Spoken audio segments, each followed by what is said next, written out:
దూడకి పొదుగు, ఆ ఆవు పొదుగు వెనక్కుంటుంది. పొదుగు వెనక ఉన్నటువంటి ఆవు బిడ్డ యొక్క నోటిని తీసుకెళ్లి తన యొక్క శిరములు పొదుగులో ఉన్న వాటిని అందించలేదు. అలా అందించడానికి కావలసినటువంటి చేతులు దానికి లేవు. మనుష్య శరీరాలైతే తల్లి తీసుకెళ్లి బిడ్డకి పాలిస్తుంది. కానీ ఒక ఆవు దూడకి పాలు ఎలా ఇస్తుంది? తీసుకెళ్లి ఇదిగోనమ్మా నా శిరం చప్పరించని తన యొక్క శిరాన్ని దూడ యొక్క నోట్లో పెట్టగలదా? పెట్టలేదు.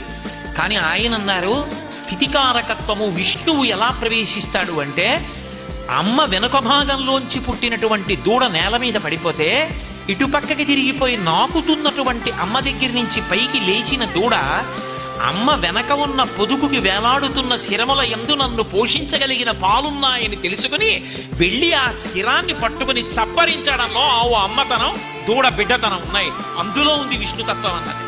అది ఆ సమయమునందు ఆ బుద్ధి ప్రచోదనం మీరు చేస్తారా, నేను చేస్తానా?